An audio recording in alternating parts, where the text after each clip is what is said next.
UBC, UBC, Université belgo-congolaise et opérationnelle à Kinshasa. À côté des facultés déjà existantes, sciences sociales, économie et gestion, développement communautaire et environnemental, droit, l'UBC ouvre une faculté de santé publique et une grande faculté de médecine aux atouts innovants. UBC, avec ses nouvelles tours jumelles, l'UBC fait de son cadre le meilleur à la mesure de ses ambitions. Pour une carrière réussie, pour faire de vous des perles rares des entreprises, l'UBC met à disposition une ferme agro-industrielle, une bibliothèque bien enchalandée, une salle d'informatique à la pointe du numérique, un cabinet d'assistance juridique et un hôpital performant doté d'un laboratoire d'analyse médicale aux standards actuels, une télévision moderne bien équipée. UBC, avec ses professeurs visiteurs et maîtres de conférences, l'UBC octroie des bourses à ses lauréats et assure les suivis du cursus du 3e cycle à l'étranger. UBC, inscription rue Louosi, numéro 7 à 13 à Kassavubu, en face du carrefour des jeunes. Téléphone 00243 81 60 00634 00243 90 61 61 088. UBC, une œuvre signée l'ambassadeur Mathieu Mobindi. Mathieu Mobindi et le centre belgo-congolais. Hôtel Saphir, un bijou au standard international en plein Matongé, au grand carrefour de Kinshasa. Plusieurs catégories de chambres, bureaux et appartements climatisés avec Wi-Fi et TV, n'a faux prix. Petit déjeuner y compris dans son restaurant aux spécialités variées, avec réduction des prix pour Naba client Oyuba Fandina Hotel. Ascenseur ultra moderne, disponible en permanence 24 heures sur 24, vous amène à tous les niveaux.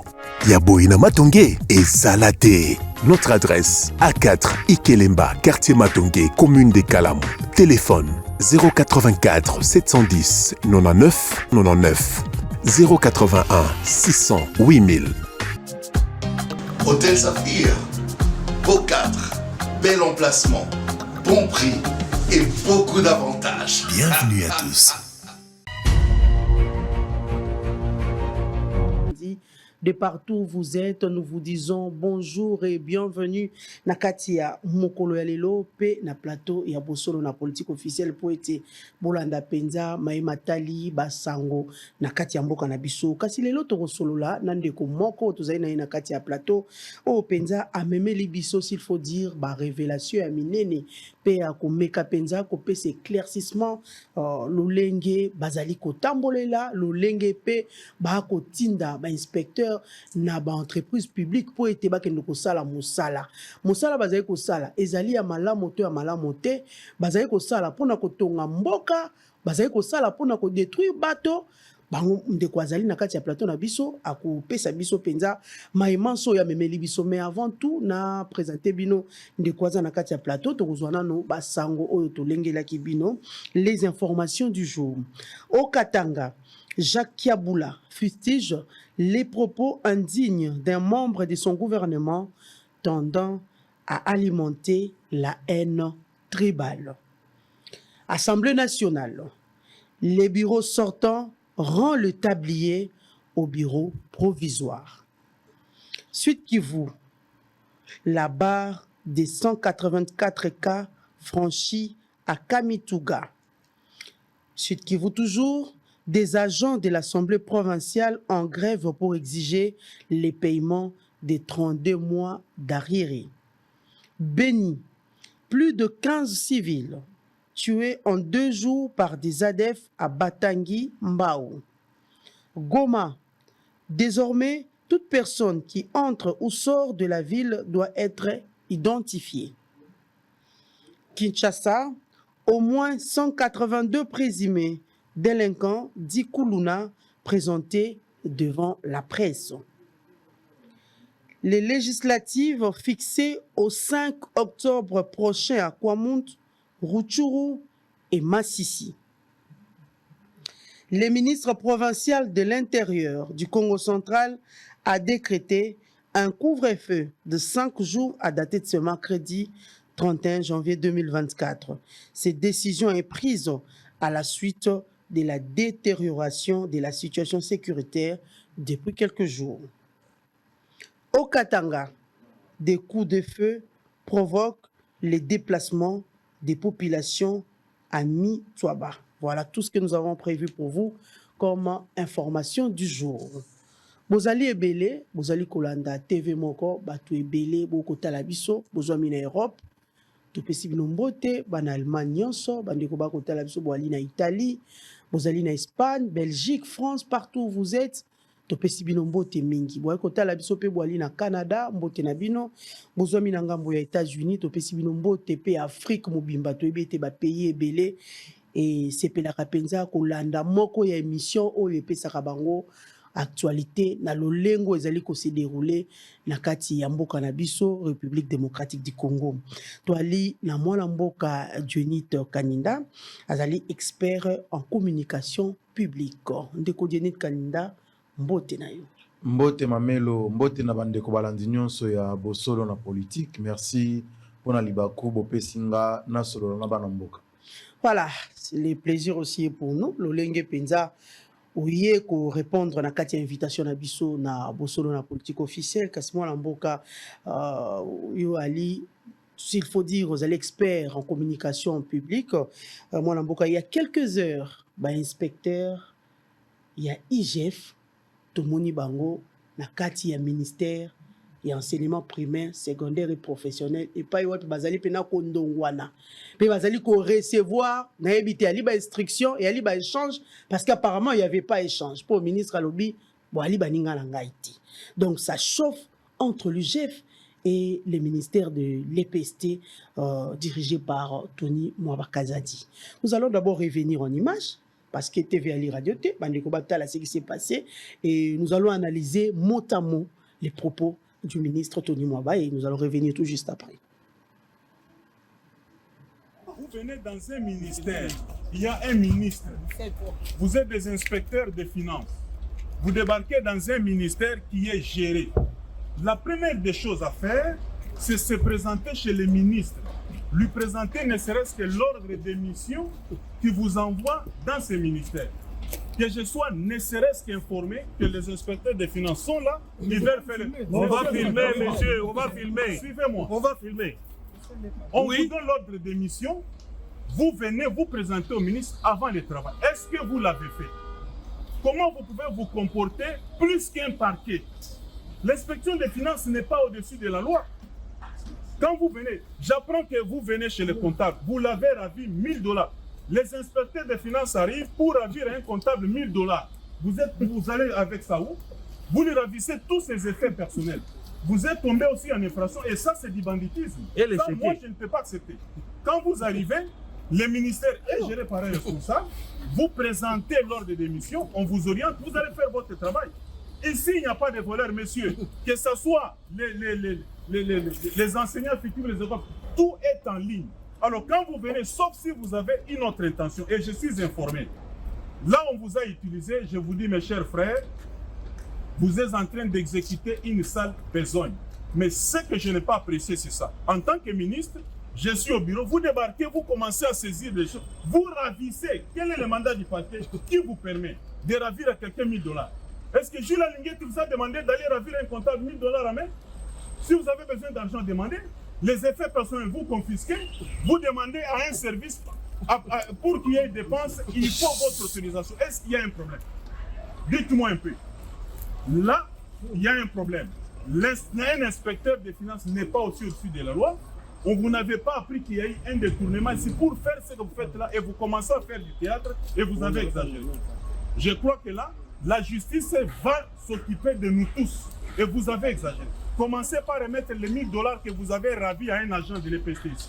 Si on vous a envoyé dans la mission, moi je ne suis pas informé, vous ne m'avez pas vu, donc je ne représente rien pour vous à l'inspection des finances, et ça c'est de la mauvaise foi. Commencez par remettre les $1000 que vous avez pris chez un agent, et là je vais aussi appeler la justice. Ça va se passer comme ça. Et ça, je ne peux pas trouver. Et les chéquiers du comptable, ils ont eu même les chéquiers. Vous allez parler comment, monsieur? Est-ce que vous savez qu'il y a un ministre à la tête du ministère de l'EPC? Lui nous dit qu'il dépend de la présidence. Je ne suis pas votre ami. Suivez-moi, monsieur. Suivez-moi, monsieur. J'ai dit ici, le parquet va vous prendre aussi. Vous n'êtes pas au-dessus de la loi. Oui. Vous avez ravi des effets personnels des gens et ce n'est pas normal. Vous n'êtes pas au-dessus de la loi. Et là, vous êtes venu créer des problèmes dans un ministère où il n'y en a pas. Et je suis informé, on vous a envoyé. Je suis désolé. Le parquet va aussi vous entendre. À quel titre et sur base de quoi vous avez ravi des effets personnels à quelqu'un? Je peux parler, excellent. Et c'est un cas de flagrance. Hein? Tous nous allons partir avec vous. Quand il dit nous sommes des fonctionnaires, vous entrez dans un bureau comptable sans que vous puissiez passer aux autorités hiérarchiques du ministère. Ça c'est faux. Quel fonctionnaire que vous êtes? C'est la première fois. Hein? C'est la première fois. Vous croyez que c'est vous-même qui faites des missions? Voilà, merci beaucoup à la technique. Dionit Kaninda, expert en communication publique. Vous venez de suivre les images. Bato Banso, balandi image, balobi ba inspecteur, il y a finance, bazali au-dessus de la loi T. Là, c'est le ministre de l'EPST, Yemoko Aoutikolo Bayango. Botindi, Bandeko, bazwaki mandat, avant babi makuna na kati, bazwaki ordre, s'il faut dire ordre à mission, avant babi makuna na IGF, poba yati na ministère, ya EPST, kasi ministre alobi mal alobi ke baye ko senga mbo, basengi mbongo te bazui. À quel plus loin, alobi $1000, bazui na ba cheki. Dites-nous un peu, explique-nous, ou soit analyse un peu les faits, pour nous allons entrer en profondeur. Merci mingi Mamelo pona motuna wana. Mais loko liboso na opesa na mbote na bandeko nyonso bazolanda biso kuna na IGF na tango oyo bandeko ya cellule ya communication nyonso na pesi bango mbote na pesi mbote na bandeko nyonso ya Funa parce que pambate nazaki candidat na maponomi oyo euti koleka ndenge balobaka naza candidat malheureux Ndimi na oza malheureux nandimi na ngai maman c'est dans la vie parfois il faut savoir assumer l'air na kindeki na bundi na sali o mwana mobali yako kosala na lakisi makanisi na ngai pa bandeko ba kongomani voilà makanisi na ngai pona ko soutenir mokonzi mboka naza na proposition ya loi on azobenga les 4T, le travail pour tous en tout temps. Naza na makanisi ya kobunda pona kobundisa ba anti valeur o eza na kati ya ekolo na biso na kati ya gestion publique makanisi nyonso na talisaki yango bana Congo bamonaki na ba meeting na ngai koma bandeko ba répondaki mais arbitre alobi na zuité arbitre alobi na zuité. Mais est-ce que pour na yango il faut na matalikolo ya manzanza ndaku na belela na loba te ngana zwaki zongi sanga ne bonga na ngai ngana lobi peut s'attaquer na seni. Il y a plusieurs manières ya reservir mboka to ya kosunga mokonzi ya mboka. Bato yo lelo baza ko s'acharner na ndeko Denika Dimato na seni eza pona kozanga mayele ya kosaela musala limbisa ngai.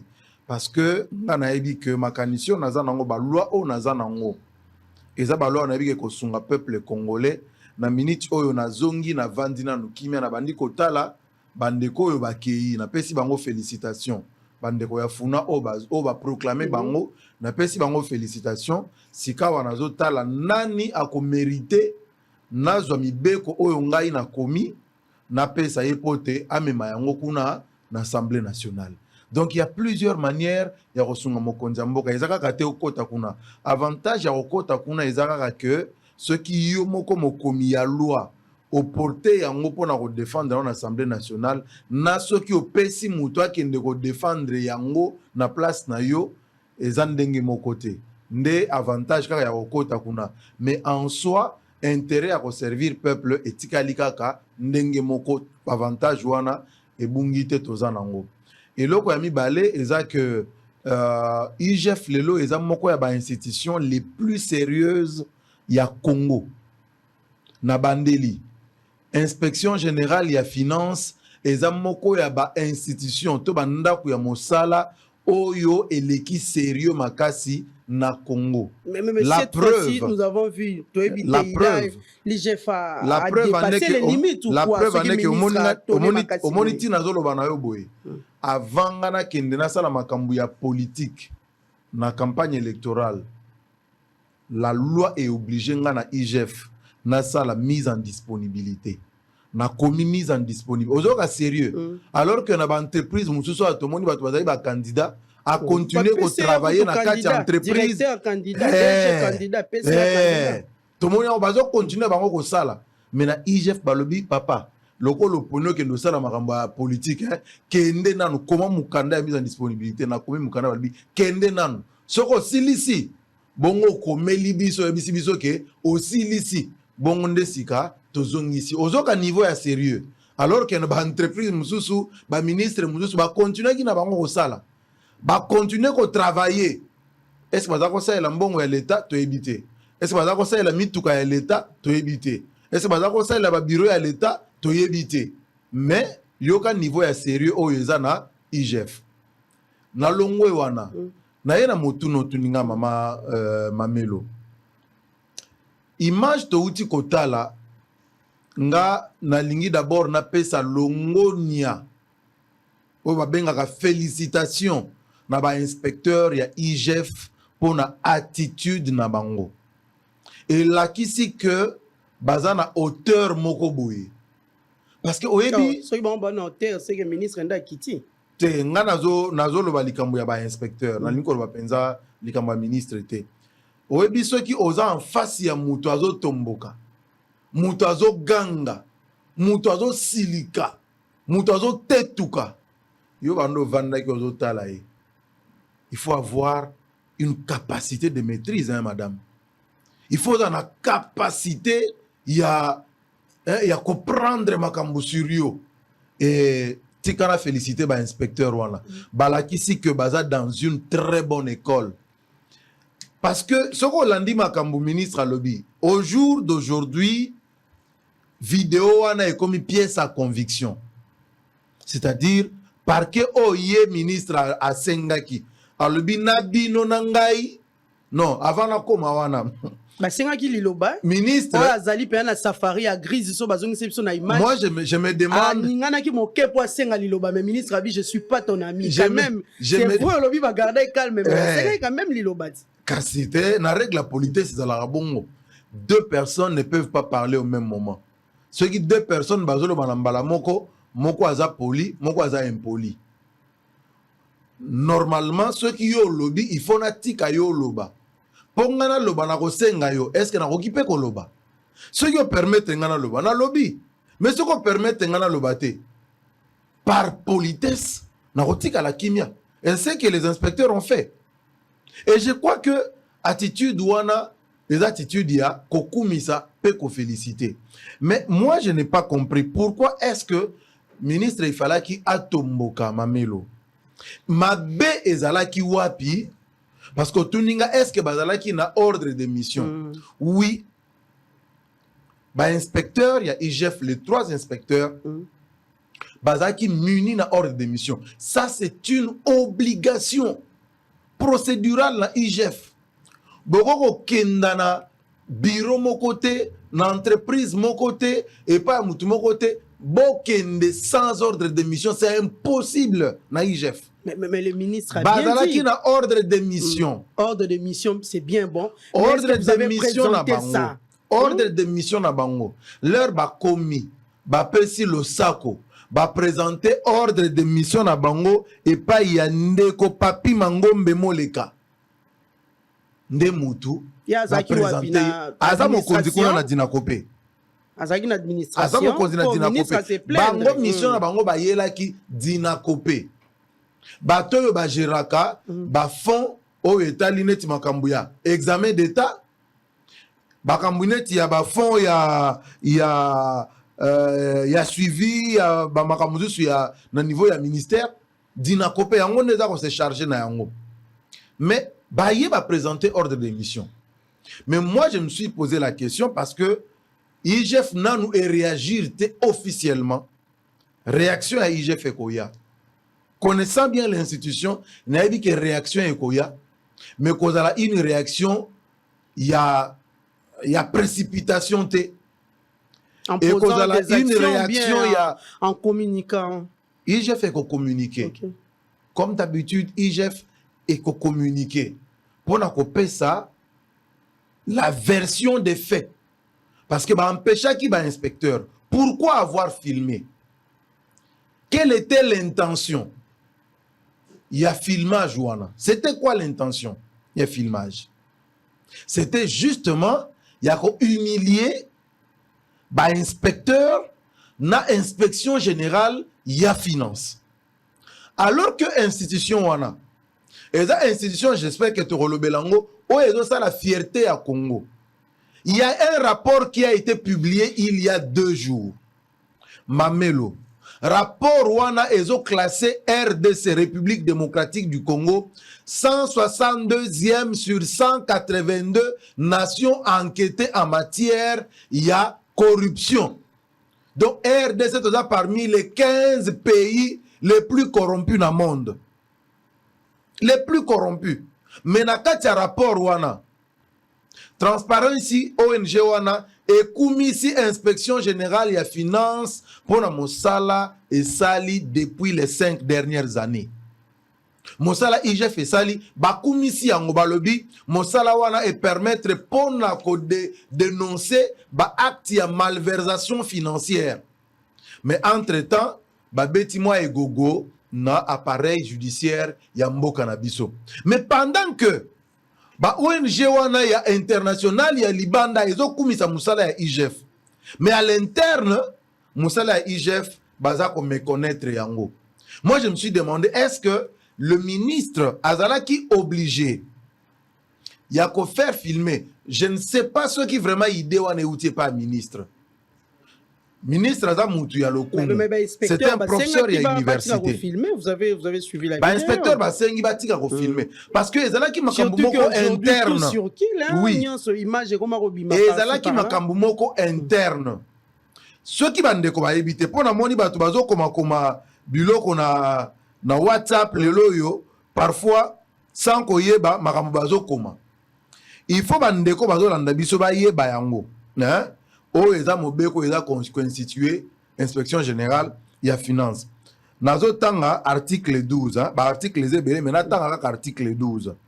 Article 12 modifié, complété par l'article 1er de l'ordonnance numéro 23 bar 117 du 7 juillet 2023, modifiant et complétant l'ordonnance numéro Nyon Soana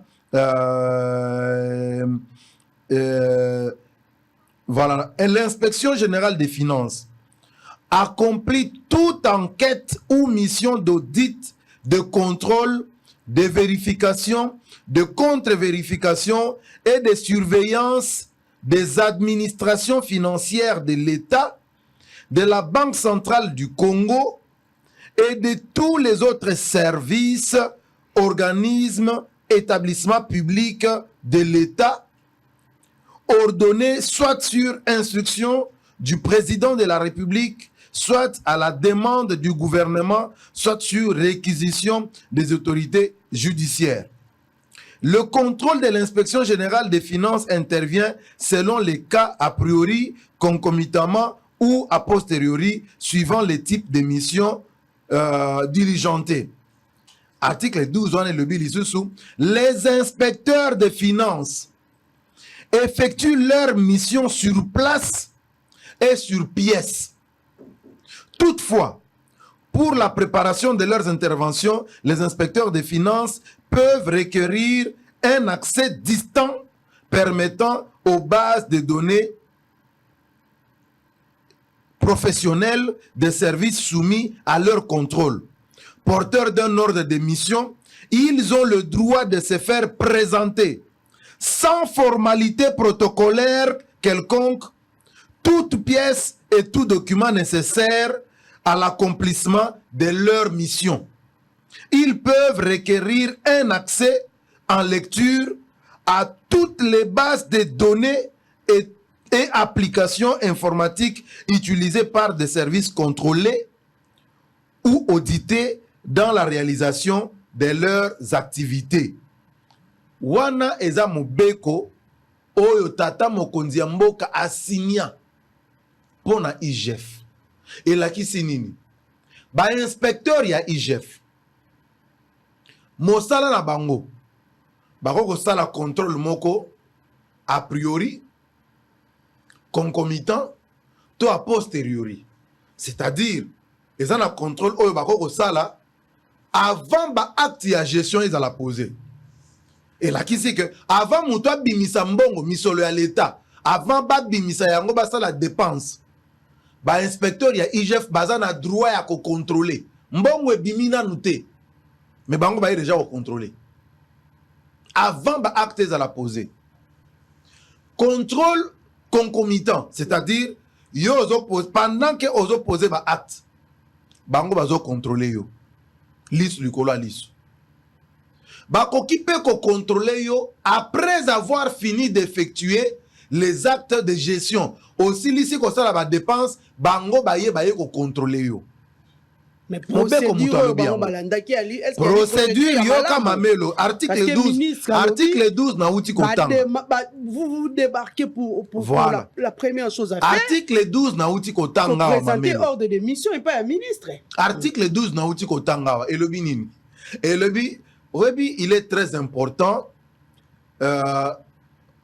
et pas ya biso ba congolais tozwa culture wana ya kotanga ba texte.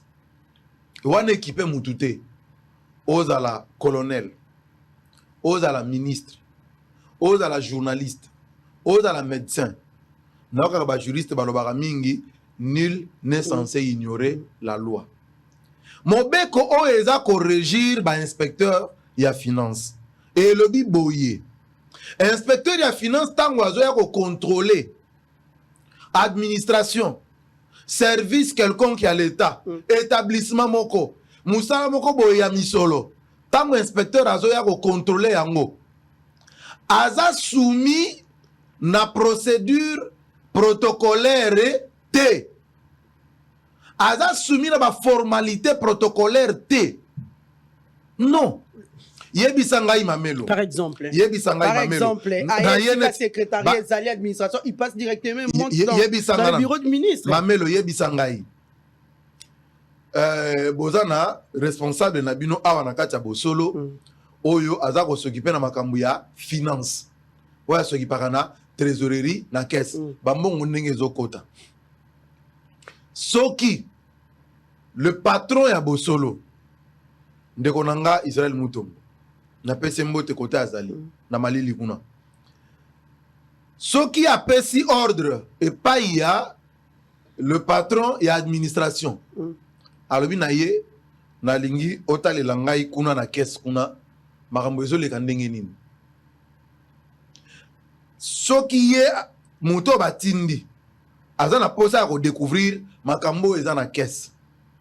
Il faut signaler muto aza na caisse avant que bakuna epa na yo bongisa makambo na yo na koya ko contrôler yo. Non, et ça la marabongo te. Le ministre aussi a dit il y a pas de voleur. Et ça la marabongo te. Abi il y a pas de voleur ici. Yoka cheminement ya idée ya tata ministre que je respecte beaucoup. Ndeko ministre a lobby na vidéo to uti kolanda a lobby il n'y a pas de voleur ici. N'avez pourquoi il a soulevé ça? Il sait que l'IGF sera quitté dans le terrain et au Sani. Pourquoi papa ministre a lobby awa Mouyibi Azate? Est-ce que ba inspecteur ba lobby que awa Mouyibi Azali? Est-ce que ba inspecteur ba lobby que awa Boyibi? Mais pourquoi ministre azolo bana kolobana ye? Na moyen na éviter ça moyen de défense ou bien eza toko ko benga ndenge na lobby awa Mouyibi Azate.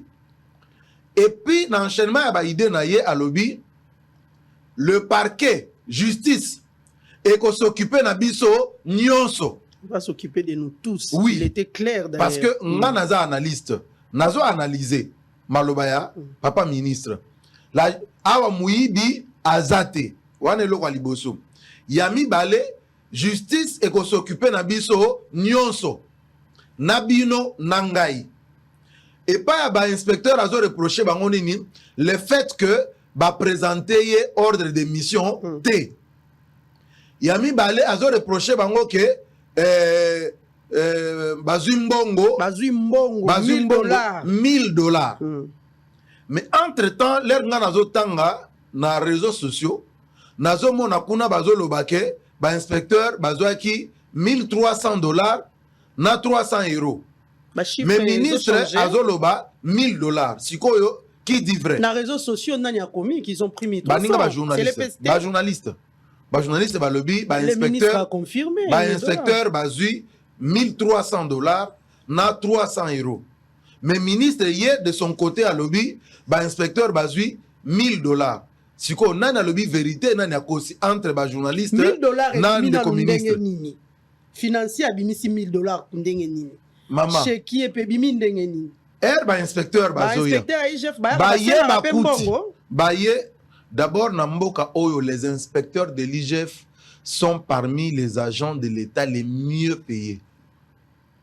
Les mieux payés. Ceux qui n'a exagéré. Ceux qui n'a exagéré.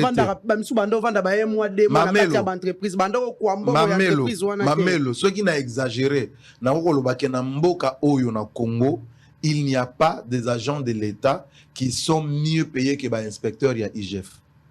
Sans crainte d'être contredit. Pourquoi pourquoi ça c'est la volonté à Mukonza Mboka décida bongo. C'est pourquoi Atia Bango en condition pour bazabake l'élite. Moto atonda Rambongo, tu es sûr? Bazabake l'élite. Yo yakana IGF. Oyakana IGF. Je crois que l'heure côté dans parking ya rien que dans enceinte à IGF. Tant au monde a parking ya IGF et le belago l'autre. C'est pour te dire que Motosoya a commis inspecteur, il y a IGF d'abord a engagé au grade de chef de division. Kende retourne dans l'administration publique, un chef de division a foutu à Marandengeni. C'est pour vous dire que c'est quelqu'un d'abord. C'est quelqu'un, un inspecteur, il y a IGF. Pour l'entreprise, quand vous voyez un inspecteur de l'IGF, c'est d'abord quelqu'un qui est à l'abri du besoin. Aïe, costume. Donc, il est capable de ressembler à costume. Alonga, makambu ya kofuta ndako. Ouais, côté wana si alonga. Un inspecteur de l'IGF na lobby na bandeli asa alonga côté wana. Mokonza mboka salaki ke batu wana balonga déjà côté wana. Parce que la lutte contre la corruption et le détournement des deniers publics, et la lutte yama sécurité maman nangai. Bozo kende côté les melabat oyo bazo détourner bazo yiba ba millions. Bazo yiba ba milliards ya ba francs congolais. Sokoza mutu ya nzala. O koka hotel melabango te. Ya onga la so biso mamelo. Je crois que auto outil comme on a scène auto outil comme on a la vidéo nga en tant que expert en communication publique nazolo ba ezala qui très malveillant de la part ya ba agent et ministère au ba serba aider ministre te. Parce que les lots, vidéo a commis pièce à conviction. Justice, et qu'on se servir na pièce wana. Parce que, tout kende pas tozongi pai. Comment boro kende, boye, beaucoup ti ba chèque, signé en blanc. Chèque en blanc. Et là, qui c'est ni mamelo? Chèque ba signé en gona montant. Mais ce que chèque ba signé en gona montant te. Et la gisini. Mais c'est pour vous dire que je ne pense pas qu'il était important et nécessaire pour que agent et ministère Zouandingisa y a ko filmer ministre na inspecteur. Exposer d'abord ministre o ezali lo mabe kende kotala sur la toile commentaire. Mais le ministre savait que Babanda Kozoba image. Mais comme les agents, il faisait confiance. Mais c'était une très mauvaise publicité à ministre. Parce que le ministre a été déjà énervé. Chef Nayo Aza énervé. Comment on peut filmer chef Nayo Aza Nakanda? En tant qu'expert en communication publique, ceux qui je gère un chef et que le chef est énervé, j'arrête la caméra. Je ne peux pas filmer mon chef en train de s'énerver. Est-ce que c'est une bonne image? Un chef énervé, est-ce que c'est une bonne image? Un chef en train d'engueuler les gens, est-ce que c'est une bonne image? Est-ce qu'on a vendu une bonne image du chef? J'ai dit non. Donc, Basungi ministre était.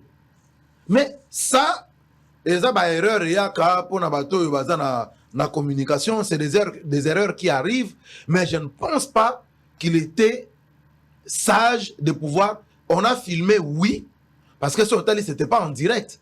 Donc, ils ont au préalablement filmé et après, basé une décision, il y a qu'à mettre en sur la place publique.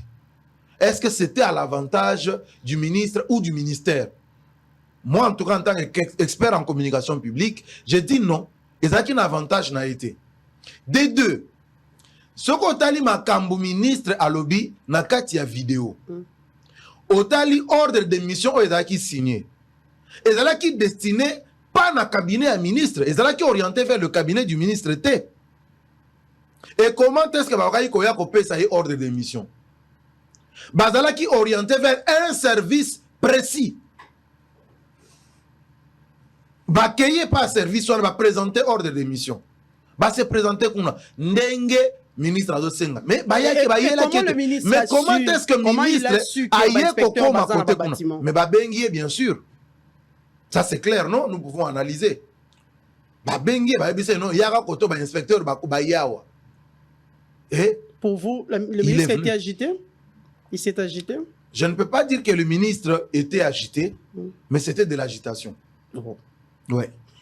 C'était de l'agitation. Et il n'était pas agité, mais c'était seulement de l'agitation. C'était de l'agitation. Et moi, je ne vois pas pourquoi il pouvait y avoir de l'agitation. Parce que. Mais le ministre a reconnu que vous êtes utilisé. Mamelo. Ah, ici, inspecteur que vous allez utiliser. Qui vous permet de ravir $1000? Le ministre a utilisé le terme ravir. Mamelo. Même le monsieur qui a donné l'argent n'est pas sûr qu'il ait ça $1000. Moutoyen a contrôle. Mais il fallait qu'il y ait un inspecteur Balobat. Pourquoi il y a un inspecteur Balobat? Il y a $1000. Pourquoi il y a un Balobat? C'était quoi l'intention?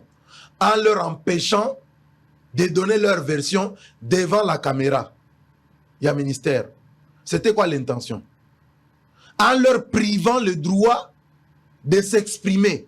C'était quoi l'intention? Ozomona, yanga nazolo bake ezaneti contrôle bo initié contrôle awana bo solo. Mutu azana caisse, aibi ke makambutu ezana molongo.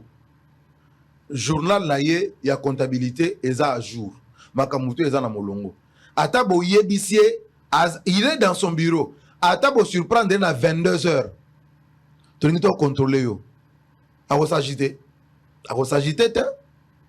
Ce qui journal ya comptabilité na ye eza à jour. Ils ont bien tenu. Par contre, ils ont bien dressé. À s'agiter pourquoi? Alors, pourquoi est-ce qu'il y a eu de l'agitation? Ils ont un service, il y a qui contrôle, ou bien, il y a un ministère. Pourquoi il y a eu de l'agitation? Alors que ce côté IGF Lelo, je parlais à Transparency, nous avons même critiqué IGF Lelo. Oh non, RDC et que nous allons 162e sur 184 pays. Mais, Mamelo, toi qui n'es pas itozongi paï. En 5 ans, Oyo, le pays part, total qui n'a 170e position. Ok? 170e position. Tomati, Toleki 69. Toleki 68, Toleki 67, Toleki 66, Toleki 65, 64, 63. Tokomi na 162e position. Congolais à Zomonangote. La lutte contre la corruption et le détournement des deniers publics. Ezako Senga, implication, il y a chaque Congolais. Et puis il y a chaque service, il y a l'État congolais. Parce que IGF Moussala na ye eza ko contrôler ne ba kenaki ba contrôler wana. Ceux qui ba contrôler ba ko sala rapport na bango et pas ya chef de l'État. Ba ko tinda rapport na bango et pas ya parquet.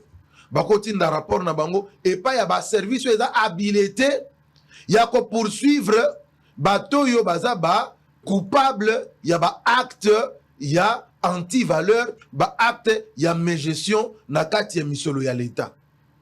À partir de ce moment-là, justice eko s'occuper na bango.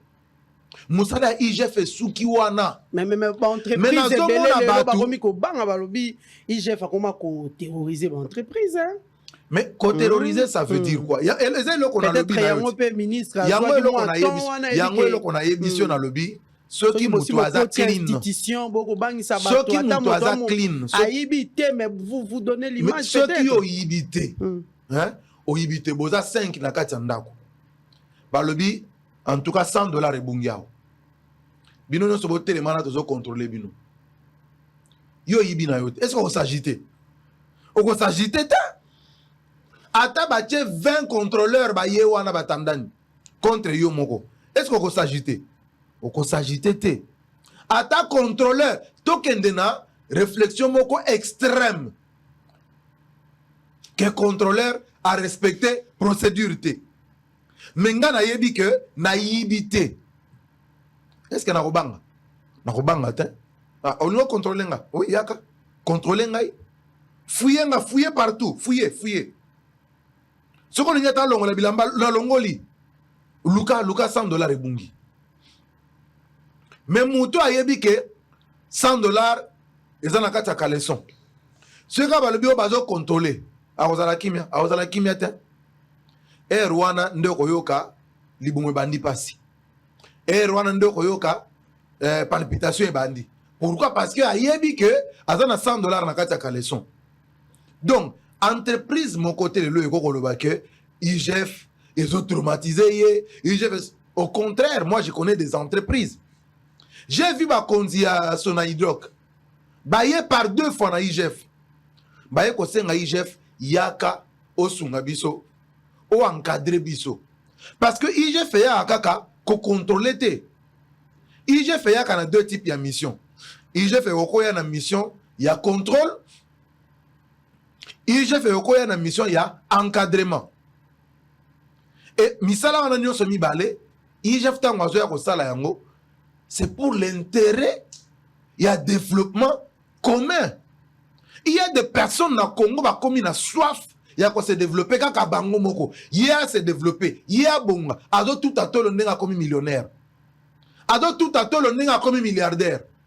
Mais comme millionnaire, milliardaire na mbongo yozu wapi. Au sali kaka 5 ans. Toyebele au sali musala kaka 5 ans. Mais comme millionnaire ndengeni. Développement oh ya yo moko. Ozo komi développer kaka yo moko. Même na kati ya cabinet na yo batu bazolela. Na cabinet na yo batu bazolela. Ba marché ozo passer ba marché au fabrication ya ceci, au création ya ceci, au renouvellement de ceci. Nyonso wana ba cop. Ba agent ya cabinet na bazo se retrouver te. Yo kaka nde obongi. Na 2-3 individus. Non, il faut te bima na niveau wana. Et le kozo bo mamboka oyo. Et ça ba intérêt personnel. Bat mazo ta l'intérêt à congolais te mamelo. Comment tu kozana mboka mbimba soki kaka batie projet moko pona intérêt à batu nyonso. Paka 1 million ebungi. 5 millions ebungi. 10 millions ebungi. Nde ozoka ONG wana transparency ezo beta sete likolo ya justice ya mboka na biso. Et IGF na tour na yango parce que ma banga nyonso bazoboka lelo likolo ya IGF. Ndenge nini tomona ka résultat te bazokanga batu bazotika bango bazokanga batu tozomona suka na mais IGF akosala nini? IGF akangi batu alobi oyo mbongo ebungi awa na yena tala mbongo oyo bapesaki pona musala boye. C'est un exemple que je donne. Mbongo bapesaki pona makambo ya examen d'état batu bafutami te ti lelo to mekana nuko kundola totala pourquoi batu bafutami te non acharnement. Mais RIGF akokanga ba coupable alobi mbongo ebimaki kuna na trésor public ti abalandeli chaîne ya dépense wana ekomaki ti na niveau boye mais pas ya bénéficiaire final ekomaki te. Donc yo awa moto oza na problème kende na justice okende kojustifie mbongo wana eza wapi. Mais soki moto wana akomi na justice elobi te moto wana aza innocent, IGF sikoyo asala nini? Au retour ngai, c'est quoi la solution? La solution, Mamelo, IGF azoloba yango butu moi. Heureusement que tata mokonzi mboka azongela yango na campagne na ye alobi akosala yango. Akosala nini? C'est que l'IGF appelle le parquet financier. Parquet financier eza nini? Omoni ba parquet neti ndenge ministre azoloba wana tokende na parquet, tokende na parquet. Je ne remets pas en cause l'efficacité ya ba parquet na biso. Tozana ba juge intègre bazali, ba juge honnête bazali, ba juge loyal bazali. Mais toza pena ba juge yanzala. Toza pena ba juge yanzala Mamelo. Oh, ce qui a fait comme na misu na ye, il doit juger un millionnaire, un multimillionnaire. Moutabuki kesi ya l'État na 50 millions de dollars. Juge wana azana no locataire. Il peut être soumis à tentation wana. Ndozo ka mboka na biso ezotika la kaka na classement ya 15 pays les plus corrompus wana. Et par rapport parce que détournement est tambola na corruption. Ce qui mouta détourné pour mi bomba a roluka corrompre gauche droite po ba bomba ye. Les inspecteurs babima ndeni katina katia ils étaient séquestrés. Ils étaient séquestrés. Ils transférés dans le parquet. Ils étaient séquestrés. C'est avec l'aide de l'agent à parquet. Nous avons bimisa bango na séquestration. Entre-temps, ba vandaliser mituka na bango. Mituka na bango ezaki kayase ba buki ba paraprise, ba buki ba rétroviseur. Banan ba osala la police ton. Et yebanite c'était dans l'enceinte du ministère ya EPST. Et ce qu'on le bezanan. Est-ce que ba chèque ba kota ki na lupangu ya EPST? Et que pense l'IGF par rapport à ces actes? Non mais IGF fait qu'on se prononcer quand la mingité. IGF fait qu'on communique. IGF fait qu'on communique. Parce que lui il a communiqué. Jusque la population basée communication à sens unique. C'est le ministère qui a communiqué. IGF fait réagir dans nous. IGF fait réagir. IGF fait qu'on réagir. Et connaissant l'institution là comment ça fonctionne, c'est l'une des institutions les plus sérieuses. Va réunir tous les éléments nécessaires. Et pour la communication. Mais IGF entre nous, parce que Toyamba pe moi mingi ya bato, ouais, surtout sur la catégorie ya opposant, babi IGF yana ba place mosusu akoka kokota te pona okende ko sala ba audit na ye, surtout ba misusu ba yaka mingi ya babi candidat ya présidence jusque là, botika la kokota te, boya na résultat ya présidence te. Nous pe aki mokia waton makambo ya hôtel de ville ndongo wana ki babi na hôtel de ville pe bokendaka te moko kutu ya ba opposant pa ya bi ata DG ka bozuko kate na éviter pourquoi l'impayement IGF a ko ça na éviter pourquoi batu balinga ko pesa IGF na ka ba entreprise bazo pesa IGF bato ya monelaka. Je comprends que c'est par les soucis ya komona IGF ko kende musika na musala zo sala, mais IGF ne peut pas tout faire Mamelo. Non. IGF a la présidence de la République, ils ont la compétence na yete. Présidence de la République, ils ont la maboko ya Cour des comptes en termes de contrôle. C'est la Cour des comptes qui contrôle la finance, il y a présidence de la République et puis basala kayango. Basala kayango, Cour des comptes et publier un rapport. Mais Congolais tellement qu'ils ont mon musala IGF fazo sala Isaac Kitoko. Azana posa IGF fait quota partout. Mais IGF fait quota partout. Aujourd'hui IGF aza soyika kana 250 quelques inspecteurs. Yebisangai. Ceux qui ont tindi na no 3 na EPST. Otindi ceux qui 4 na RTNC. Otindi ceux qui 5 na Congo Airways. Otindi na OGFREM. Oui, parce que entreprise oyo oyebi na mboka oyo Mamelo na mboka oyo tozaki na entreprise o bazali ko benga yango ba canard boiteux. Oyoka les sous-termes wana ezala les sous-te. Et ça justement résultat musala IGF. mais ce qui entreprise moko boyezana nous koboité entreprise a été aussi là-bas lokola Congo Airways tout IGF lokola Congo Airways lokola lokola Congo Airways na banza olandaki conférence oyo ndeko Gilles Alingeta salaka dernièrement conférence de presse conjointe wana oyo alobaka likamba Congo Airways. Il était le premier à l'époque ya kosenga que gouvernement epesa ne fût que $30,000 na nini na Congo Airways pour na ko permettre bango ba redémarrer. Ouais, c'est l'IGF qui a fait ça. Pourquoi? Parce qu'aujourd'hui l'IGF connaît mieux la situation de l'entreprise. Pourquoi? Parce que ils ont encadré yango. Mission d'encadrement. Ils ont mission oyo et oumelaka. Ba ko encadrer bino ti ba ko sentir que bo maîtriser ba béaba ya ba acte ya gestion. Nde ba longwe. Bo maîtriser ba procédure ya décaissement ya mbongo ya l'état. Ba plan ya trésorerie. Na Congo Airways bati balongwa. Bon. Et aussi na précision wana te mais est-il que présence ya ba inspecteur ya IGF et kozala partout c'est impossible. Je parlais de 250 à peu près. Par exemple, 5 inspecteurs, Bavandi, tout cas, dans le Cambo ya Congo Airways, Bazui bureau, occupant peut-être 8 à 9 mois. N'est-ce pas que c'est trop? Bako ça là 2 mois, Balongo, Baki, na bureau, Mosu, Bako, Tambolate. Collègue, ya Rolobake, nombre est limité. Non, mission. Si Kamoro pendant 9 mois, mission, durée à mission, ils ont la déterminer. Objectif est là, non, dans le Bibo, il m'a mis l'eau. Na 10 mois. Et ça, a 2 types de mission.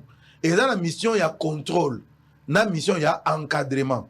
Mission, il y a encadrement. Et ça, qu'on vise, qu'on matissa capacité, il y a des gestionnaires pour gérer malamu, bah fonds, il y a l'État. Bah fonds, il y a l'État, il y a beaucoup na bango. Mission, il y a encadrement, c'est-à-dire, bah koyawana, bah tali. Ok. Bah dépense ni oyo, vous programmez. Bah dépense oyo, eza lié na makambu ya personnel. Wana eza prioritaire. Wana ba signaka mbangu ekende wawa. Ba dépense eza lié neti na ba maladie, ba salaire, ba prime ya personnel tout ça wana ekende wawa.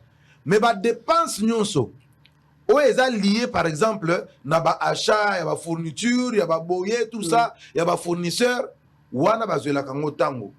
On a kotala fournisseur wana est-ce que aza établi légalement na Congo? Est-ce que futaka ba pako ya l'état impôt? Est-ce que fournisseur wana a na capacité ya correspondre na marché wana bazo pesa ye ba kolandela nyonso wana ba kita quand même sur le terrain. Après ceux qui va se rendre compte que oui fournisseur wana a na capacité parce que eloko to mona awa ezalara omoni mutoyer azui mbongo ya l'état on a fournir par exemple ba vivre ya fin de l'année mais mutona nzoka ndaza na chambre froide te azanega intermédiaire ba opese mbongo aza peut-être le qui a DG to mwana ya ceux qui a ndeko DG elle va pese kaka marché ba millions ekoti kuna après oyoki ono ba futa kaka ndambu tout ça na mususu futa mité les entreprises bandi lisu ko futa alors que ba si ba futa mbongo complet ba biloko ono se pona ko prévenir ango au mona ba inspecteur ya IGF bazolande la procédure ya kokobima programmation ya dépense wana est-ce que respecter manuel ya procédure ya entreprise nyonso wana bazo sala yango wana eza mission ya encadrement bazana bino bazo veiller na makambo wana pour que boko mettre ba gaffe te mais na mission contrôle wana eza bosi bosali makambo na bino baye bazo contrôler bino baye ba est-ce que muyibi eza to ezate détournement eza to ezate est-ce que makambo yo sama na molongo donc eza makambo ya eza makambo koko salama partout au même moment te mamelo donc ba inspecteur a IGF bako za ngai par exemple makali ngande na monaka moi je rêve na ngai mamelo pas pauvre travailleur biska msu bazali na impayement non les temps obino bozelaka peut-être ba inspecteur ba si sa mosala pour ba ki place msusu yana ba travailleur msusu jusque là manzanze ko beta pour dire que bazana impayement non mois de décembre ba futamité ezana batute bako kozala impayé parce que l'inspecteur de l'IGF va empêcher, impossible. excusez-moi, inspecteur, il y a IGF. bakosenga kutu na micro IGF yaka nanu kotalela biso likambo awa Non. bolandelaka yango Yango nazoloba, inspecteur à IGF, bokotika bango bongo bato babeli bino na baetando ya batele bakozala partout au même moment te. Et si ka ba mais moni au que moins là où awa il y a urgence l'IGF peut intervenir et si ka flagrance ezali, et si ka urgence ezali, et si ka clameur ezali, inspecteur, ceux qui sont en mission moko o inspecteur o baza libre en ce moment là. Bako ya. Tout comme IGF akoko tala à lobi bon. Ba o kuna ba kendeki bo suspendre na mission na bino kuna. Côté pa iboye, moi urgence ezali. Boya bo s'occuper na urgence wana. Akoko tika kuna ba suspendre na mission, ba ye ba s'occuper na côté oyo bo senga eza urgent. Nga rêve na nga mamelo ezalaka IGF et comment par exemple na ba section provinciale.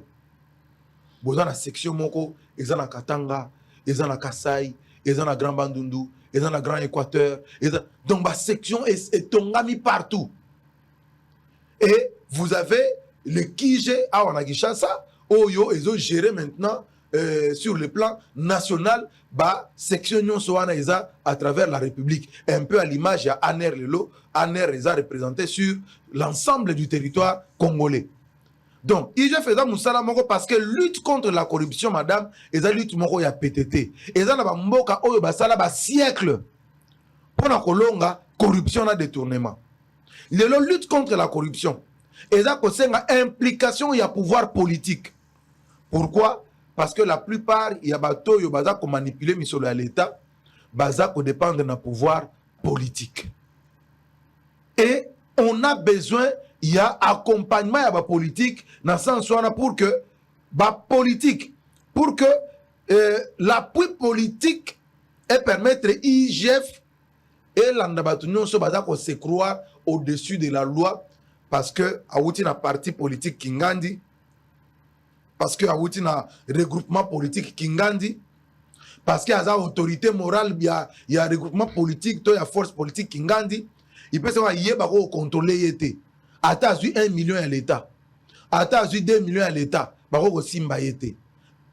L'IGF a besoin de cet appui-là politique.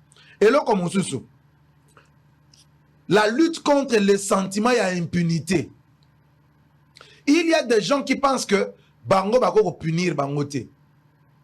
Et à chaque fois que Balingi va punir Batouana, au la communauté na Bango Telemi. Au na fan na Bango Telemi. Rien contre mes compagnons journalistes. Il y a un ami journaliste qui me disait quelque chose. Lelo, il est dans les institutions. Azo Bananga, tu sais, mon cher, à chaque fois que les politiciens nous, ça nous arrange. Hey. Parce que les politiciens, ça permet aux journalistes, moi, coupage et quota. Hey. Avoir des réactions. Et voilà. Aïe, koto, il y a pas si micro koto. Hey, yo, le bindé, oh, te, oh, kuna, za, yuma, za, zoba, tout ça. Allez, fouti, coupage. Paf, allez, qui c'est un mot? Okuna pe monika okenda yukuna ale yaka pe panangawa ale oyo kininga lo baki ye kuna tuti oyo kaki a tuti yo ale non ye kuna za mayele te tout ça ale appelle si coupage donc et tout ça là journaliste bien herba politicien ou bien ba konzi ba tout en mitou. Bon, c'est le côté un peu pervers, il y a mon Moussa Langobondeko, on appelle Sembote. Côté Azali, les lois Azana Katia par institution, Azali sous na Moulonga Bandeko, journaliste. Il y a donc des intérêts comme ça, Batou, sentiment et impunité, au Kuta, par exemple, les communautés, au nous, ressortissants de Bakwa, ceux qui n'ignorent, Bena, ceux qui n'ignorent, Banan yoyo, nous nous insurgeons contre l'acharnement à l'encontre de notre compatriote Ndekonabiso. Alors que il faut ceux qui moutoisent na kati ya mbeba ata zande konayo ata za mwana na yo olobi kosimbate.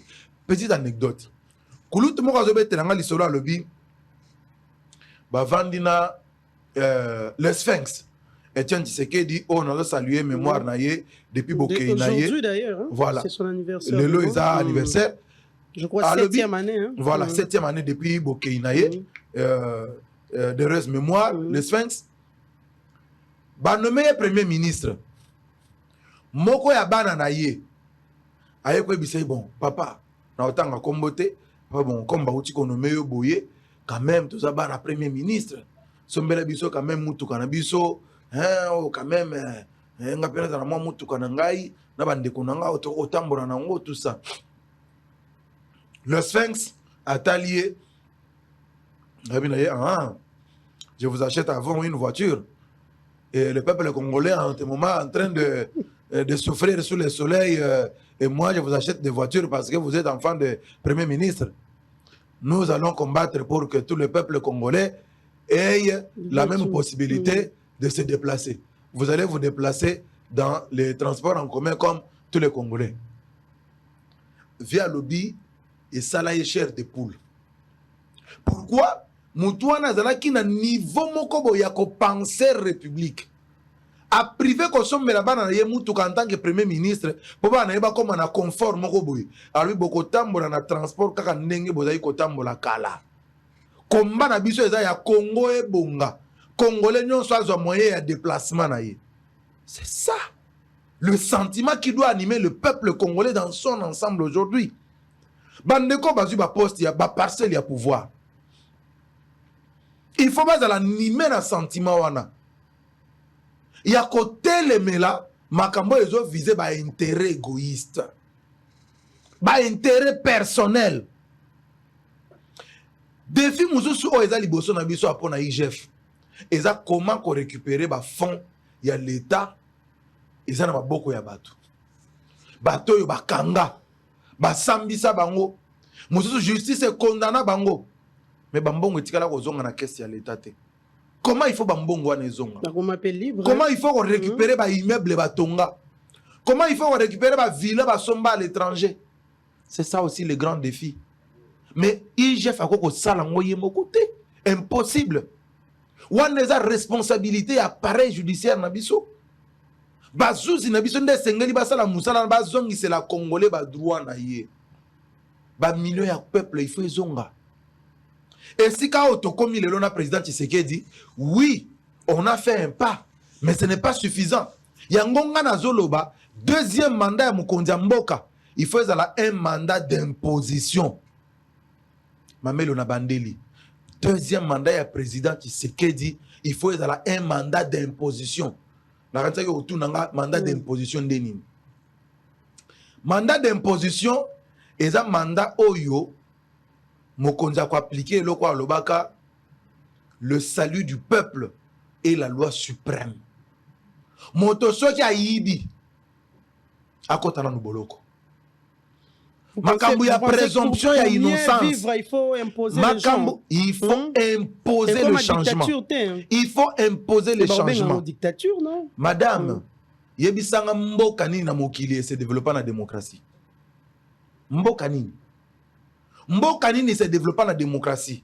Pour Nangai, il faut président Tshisekedi a comme la dictature. À côté de la dictature. Bato banso babele la to lembi 32 ans de dictature. Yebi sangai. Ti bato ba musicien ba yemba yoko yemba kanzembo wana. Yebi sangai. Yebi sangai demo. Yebi sangai démocratie. Yebi sangai démocratie ni neza na Rwanda. Démocratie ni neza na Rwanda. Et vous voulez copier le modèle du Rwanda? Tu copier le modèle ya Rwanda te mais ça pour na koloba ke bato bazo kanisa ke démocratie nde tongaka mboka ngana lobi na bango démocratie tongaka mboka te. Mao Tse-tung po tonga Chine, il n'a pas recouru à la démocratie. Mais on a fait 32 ans avec Mobutu ici. Il y a ce qu'on appelle en sciences politiques. En sciences politiques, il y a ce qu'on appelle la dictature positive. La dictature positive consiste à imposer changement par des méthodes fortes. Parce que dans mboka neti Congo, on va tout mesana déjà na banti valeur et côté na batuti na misisa. Oh ceux qui muto ayibi, ozote me la muyibi balobi ayo petika, yondo ko bongisa mboka oyo. Na mboka ya bwepo makambo changer, il faut ko imposer changement. Na mboka oyo tango ozotambo na balabala. Il faut banda na ba kondite nyeniti. Il faut banda na ba kondite. Oui. yango na lobi il faut imposer changement imposition wana ekobandana simple peuple te ekobandana bakonzi ye kanisi mboka oyo ezokufa mpona bato bazoyiba na zando mpona bato bazoyiba na gambela mboka oyo ezokufa mpona bato oyo balati cravate neti nga boye me makanisi na bango eza kaka atonga immeuble atonga villa asomba ndako na Dubai asomba ndako na Espagne. Changement ya mentalité fait bana bakonzi yo koki ko imaginer police ya circulation routière akangi jeep arrière pour azui deuxième bande mais au moment où ya kangi cortège ya mokonzi moko ya kisoki général nini ye wana zo ya wo aleki kaka beboy moto wana atikali ka na arrière bakainga na biso ya kinga nde na kina volant mais na pousi bino nyos stocké na cortège comme ça boluka moto bokokanga est-ce que tango ko loba penza que faut dictature ezala il faut bandande na bakonzi ba ko prêcher par l'exemple té mais kasi yango wana ti il faut qu'on impose changement ye ministre wana moi j'ai vu sous l'époque ya musée nazalaka na RTNC à l'époque le DG José Kajangwa à l'époque à Kota prison José Bayango c'est pour vous dire que nazoba likambuya mboka oyo ezokufa non pas pour na bato bazoyiba na gambela ce n'est pas pour encourager mibi o bazana gambela mais c'est pour dire que bato bazoyiba balati ba cravate o bazo violer mibeko ya nzela po alati cravate po azana cortège nde sika mokonzi mboka ko bandela yango wana ko imposer changement ko imposer bango ba tosa mibeko ya l'état et faut bandande kuna bango ba telemaka na embouteillage il faut ko bandande kuna mama si mon ambassadeur kuta uti na mikili ya bapa ya mazui deuxième bande mais yango wana ezosenga uti na mikili ya bapa ya mazui deuxième bande eloko mususu oyo ko encourager congolais cortège na bato nyonso batiki yango eleki ekozala soki mokonzi ya mboka a instauré ko primer ba congolais oyo bazo exceller na ba acte ya kotelemela mabe ya kotelemela ba anti-valeur ya kotelemela ba acte ya moyibi par exemple notre police ko grader ba policier oyo bazo telemela makambo ya bongo omoni muto azui sens contraire sens inverse parce que azana cortège yo policier o telemi liboso mo olobi na olongwa te soki ko boma ngai mais yo mona ki exemple ya policier esalami na ma campagne kuna te kasi yango wana te mais basuka ki ndengeni il faut alongola pour PC basuka ki ndengeni basuka ki ndengeni mais soka beta ki masasi perte en vie humaine linga kozala yo ko santé mais soka beti masasi bakotika yeka boy bakotika yeka boy yo moto anti mako kufa PC wana mandat famille na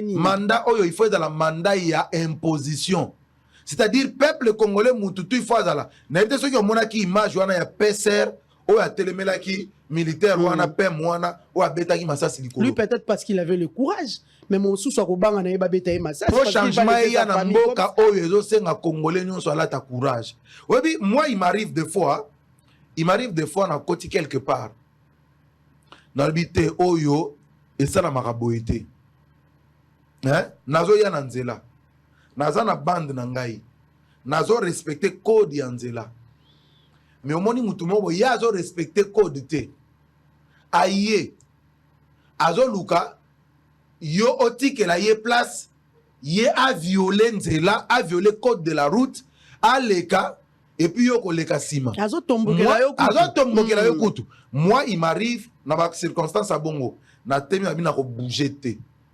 oyoki bandeko ba congolais mususu babandi ko finga yo muto zo respecter code bazo kotela muto ya zo violer code eleki na Congo bazo kotela ye zo lakisa nini tikela ye kaka o lakisa nini yo ndoko bongisa mboka oyo tabino bato ba cravate tala ye ba maneti kuna tala ye kuna tout ça lakisa ye kaka c'est ça mabe ya biso ba congolais muto aza na courage neti nga bongo na kotelema wana pian ti mutu wana kokomboko lukela ye solution mususu azwi nzela mususu entre temps bosi bo fingi ngai bosi bo lobi ti na kangi matoi nanga c'est ce qu'il faut mandat ya imposition ya changement congolais nyonso place a monique te acte oyo eza mabe otelemi wana na position na lobi na ko changer te pourquoi les blancs mindele baza na capacité wana ye moko contre tous mais alobi na ko changer position na ngate na ko changer te na ko longwa te na ko kende te na ko telema te ti bino ba ko comprendre que bino ne bwana faute. Pourquoi biso ba noir biso ba congolais tozo linga ko comprendre ba biloko wana te. Donc po bunda pona eloko yebi ko za na raison ko bunda na ote eloko yebi ke yo za na raison otiki na yo mutu aza na tort olobi la loi du plus fort pete tout ça la bonne na mboko ezaka nango kaka boye ezaka nango kaka boye. Moi dans pareille situation je dis non quand c'est dans mes droits.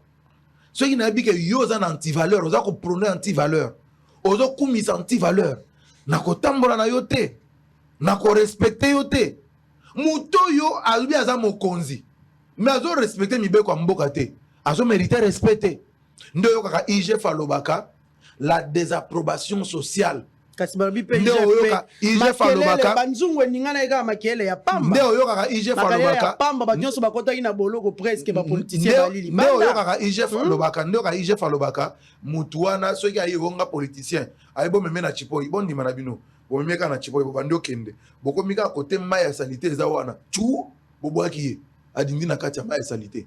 Pourquoi? Parce que lutte contre les détournements, lutte contre les anti-valeurs, lutte contre la mégestion. Et ça, à chaque Congolais à s'impliquer. Moni makambozo lo bakeo, et IGF a fundi batu bakangi bango batiki bango. C'est qui est au monier. Lelo il faut moye bango ke naactif ya IGF. IGF a longolisa ba mandataire presque nyonso. O bazala qui en place na période oyo président Félix a du pouvoir. Mais tous ces mandataires là balongwaka suite à l'action ya IGF va perdre misala na bango. Mais makamna lobi a défi il y a quoi avancer dans la récupération des sommes détournées. Eza musala ya IGF te mamelo. Bandeko ba congolais bo comprendre eza musala ya IGF te. Ba juriste balobaka la compétence d'attribution. Mukolo ba ko pesa IGF attribution wana. Ya ko récupérer ba fonds. Oh, ils ont détourné. Bon, moi, j'ai fait comme Hollande la bango. Mais pour l'instant, ils ont compétence. Il y a Cour des comptes. Ils ont compétence. Il y a un parquet. Mais Hôtel de Ville répondait à été. Hôtel de Ville, c'est ça, il m'a mis. Mais IGF, ils ont une mission à IGF. Nani na Hôtel de Ville.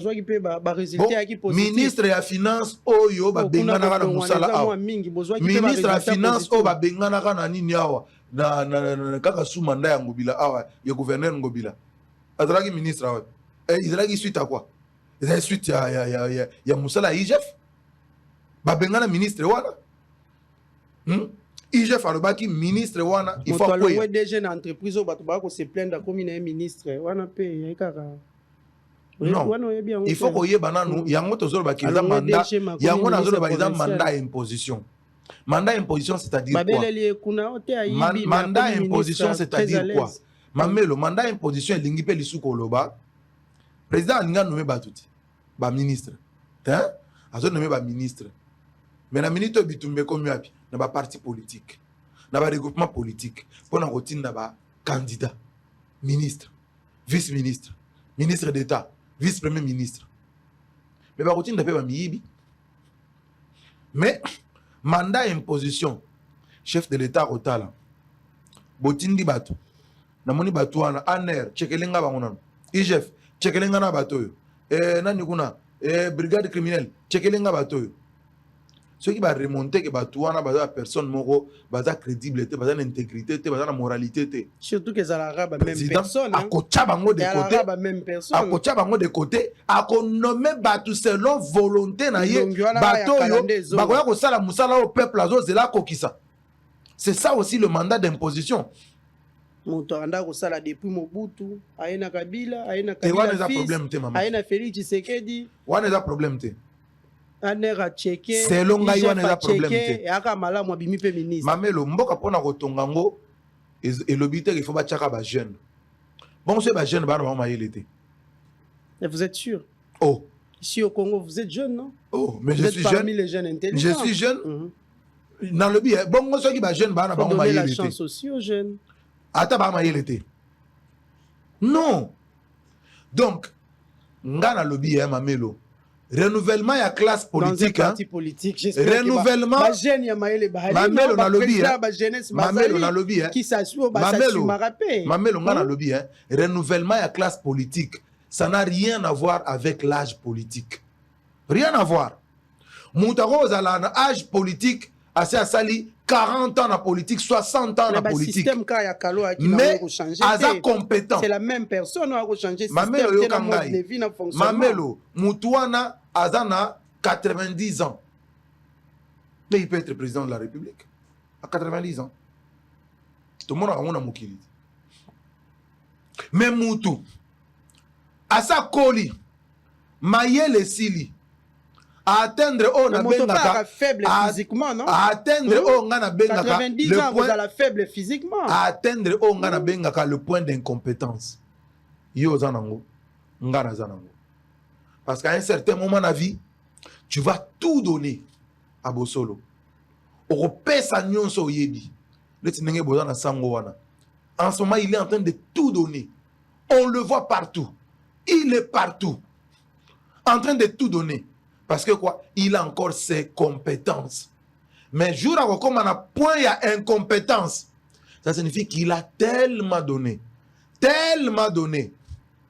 Alors, vous allez obligé, à tika soit Hervé a sa tête ya Bosolo, soit Yohan a sa tête ya Bosolo. Parce qu'il y a à atteindre point ya incompétence. Ce n'est pas lié à l'âge forcément. Et ça aussi lié à la productivité. Mais ce qui Moutou, président Monique Moutoyo, quel que soit son âge, il n'a que 26 ans, mais il est compétent. Le premier ministre actuel, il n'a pas 50 ans. Il n'a pas 50 ans, il a mon âge. Mais il est premier ministre. Est-ce qu'il a démérité? Non, il n'a pas démérité. C'est un jeune. C'est un jeune. Alors. Il a trouvé le budget de l'État à combien? Et il va le laisser à combien? Ça va avoisiner les 15 milliards. Donc il a été compétent. Alors que on a vu un papa, Pépé, qui était très brillant à l'époque, très intelligent. Papa, si on a premier ministre, FCC Cash, il était le premier ministre. Qu'est-ce qu'il a fait? Et le côté. Le poids de l'âge aussi. Aujourd'hui, il est convenable que le parti politique, le regroupement politique, tout en envoyant des noms au président de la République, balobate que Oyo asa komi koko, Oyo azana numwana. Non, non. Asalipe mingi, Oyo asali mingi, Oyo asala nanute. Il n'a pas d'expérience. Mamelo, moi je milite contre cette histoire-là. Il y a 3 ans d'expérience professionnelle. Ça n'a pas de raison d'être dans le Congo. Ça n'a pas de raison d'être. Nambo Canabiso, Tozana, combien de jeunes qui sont brillants, pétris d'intelligence, de connaissances, ya makambouya pour régler les problèmes de la société. Moi, j'ai dit, président, il y a un dossier, il y a un candidat, il y a un parti politique, il y a un mouvement associatif, Mokonzambo Kata, la compétence. Est-ce que jeune Oyo est capable de transformer misère ya peuple congolais na Esengo, na Saï, na Guété, ainsi de suite. Est-ce que Koko Oyo a la capacité de changer le peuple congolais? C'est vers ça que le président de la République doit regarder. Et au moment où il y a une institution forte, il y a un parlement makasi, il y a un gouvernement makasi. Vous avez par exemple le ministère de la communication et médias. Mamelo, ce ministère-là, c'est un ministère clé. Mais il y a un problème sérieux dans le ministère Rwanda. Lequel? Oh, il faut le prochain ministre à résoudre Yango. C'est quoi le problème? C'est un jeune qui c'est vrai. Tête, hein? Le ministre Mouyaya, il a fait son temps. Il a fait son temps, il a fait ce qu'il pouvait. Avec son innovation, il y a briefing. Je n'ai rien contre briefing. Ce qui ministre a Simanaye, à reprendre l'initiative, voilà, il y a ministre Mouyaya, il y a briefing. J'aimerais que briefing et liaka ba air ya journal ya RTNCT. j'aimerais Et qui est au-delà? et que ndaka au-delà ya air ya journal à RTNCT. Et les gars 60 minutes. Je voudrais que le ministre qui viendra à soumettre pas à président de la République une réforme nakatia loi ou ordonnance au Mokonza Signaka portant prérogative des membres du gouvernement. Parce que ordonnance wana Signaka pour chaque gouvernement. Mokonza ko signé. Bazo tchana ba prérogative ya ministre de la communication et médias. Il faut, excusez-moi, Baba Kisanakati wana prérogative, il y a visibilité et la lisibilité des actions du gouvernement congolais. Ça signifie quoi? Ça signifie que Nambo Kanabiso, ndenge tozaboye, batu nyonso baloba kaka, naoka baninga même ba journaliste, baninga ndenge balobaka, oh salut la communication, il y a chef de l'État, ils ont ça les loroté. Makamu président ça les est belé. Mais tozo mona ngote tozo ba te président sali nini makamba réalisation au gouvernement toye ba ngote to mona raté combien d'écoles ont été construites, combien d'hôpitaux ont été construits, combien de kilomètres de routes réhabilitées et construits et nini toye ba raté. Il faut qu'il y ait une prérogative. Il y a ministre prochain à la communication et médias. Bako sa prérogative voilà, il y a lisibilité et visibilité des actions de l'exécutif national. Pourquoi? Parce que c'est la seule institution ou la seule instance, si vous voulez, où il y a une ligne budgétaire en termes de communication. Dans le budget de la présidence de la République, il n'y a pas une ligne où il y a dédiée à la communication. Dans la primature, il n'existe pas une ligne budgétaire dédiée à la communication. Or, la communication est différente de l'information. L'information est gratuite, mais la communication n'a jamais été gratuite. La communication a un coût. Et la communication coûte très cher. Maintenant, Oeza ba réflexion nangai, ba makanisi nangai. Ceux qui ba kozwa bazui. Mais ba makanisi nangai. À mon sens, il faudrait que la prérogative du prochain ministre de la communication et médias, Bakoti Selaye, que yende a se charger na visibilité à l'action sur le ministre sur bazo sala. Na deuxième mandat chef de l'État. Ministre il y a travaux publics et infrastructures, tout ça. Ministre il y a EPST, ministre il y a hydrocarbures, ministre il y a énergie. Bama kambutu bozo sala o barrage ya Busanga o barrage ya Inga misala bazo sala kuna misala bazo sala o 7 milliards o IGF a kokotisa o IGF a gagné na RDC à travers contrat chinois pour na kotonga banzira na mukonza mboka lobby pour na kolanda nyonso na peuple congolais ala au courant au jour et à l'heure. Il faut que attribution wana et revenir na ministre ya communication et médias. Briefing e ko za nango. Parce que na briefing est en solo.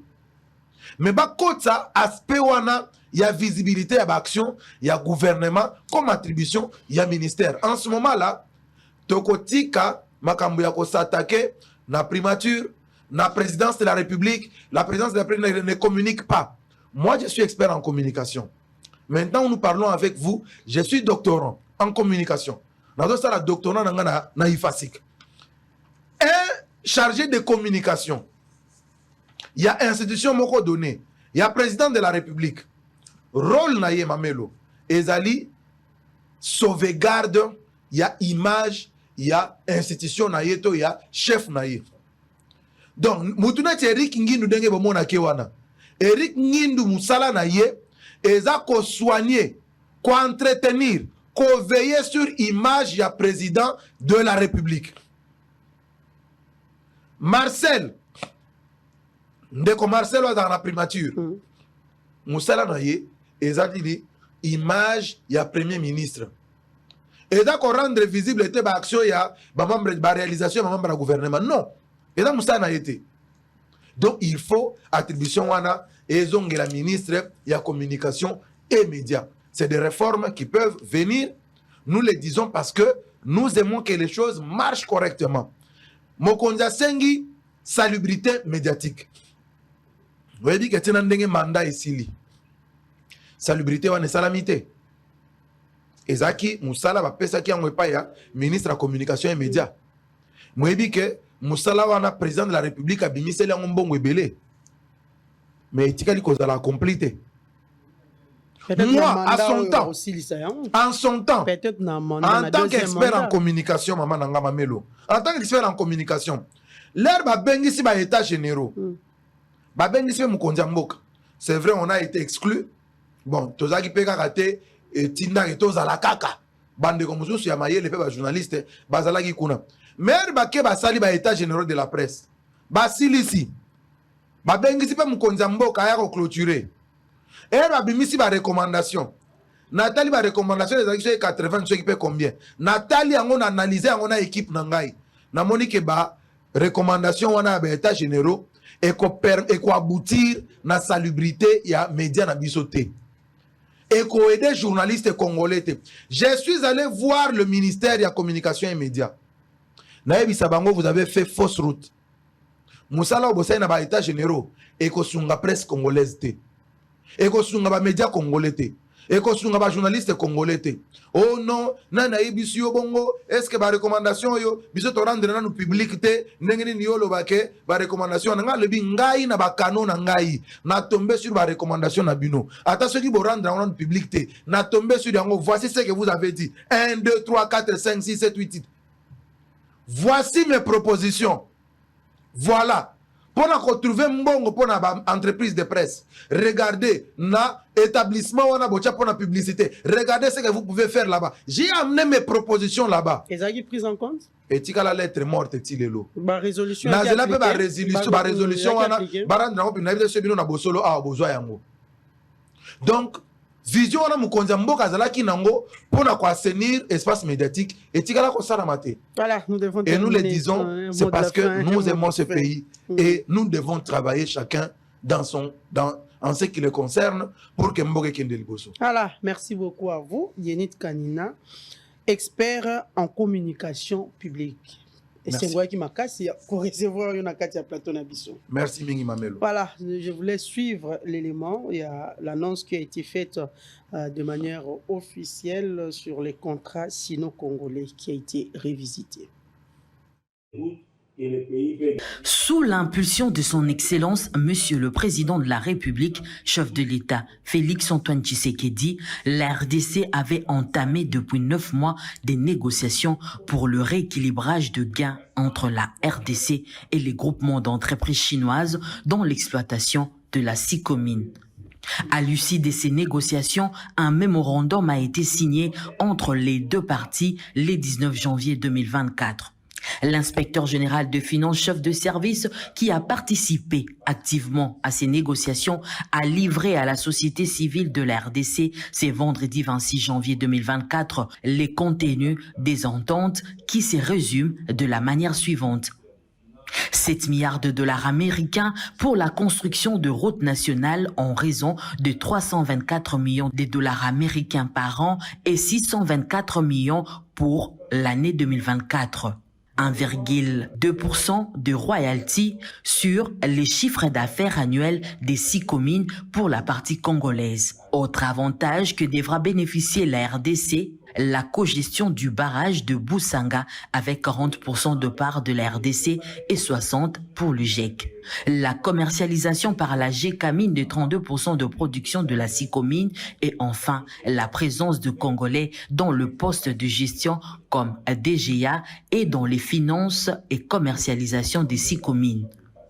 Le chef de service Jules Alinguete a fait la restitution devant la société civile et la presse locale. Globalement, comme ça a été dit, et comme son Excellence, Monsieur le Président de la République, chef de l'État, l'avait déjà annoncé, la République démocratique du Congo va bénéficier de 7 milliards de dollars américains en investissement d'infrastructures, ce qui permettra un désenclavement total de beaucoup de provinces dans notre pays. Et ces 7 milliards de dollars américains sera débloqué à concurrence de 324 millions obligatoires chaque année. Et pour l'année 2024, la République démocratique du Congo aura 624 millions de dollars américains. Et ces montants d'infrastructures pourra varier suivant le cours des minéraux, parce que si le cours des minéraux augmente, le montant en infrastructure va être au-delà de 324 millions. Pour sa part, la société civile qui a toujours accompagné les enquêtes de l'IGF après avoir pris connaissance de cet avénement félicite le travail abattu dans les rééquilibrages, promet de s'en approprier et poursuivre la lutte aux côtés de l'inspection générale de finances.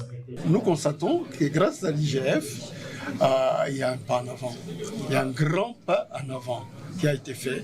Nous allons suivre, nous allons continuer à en parler.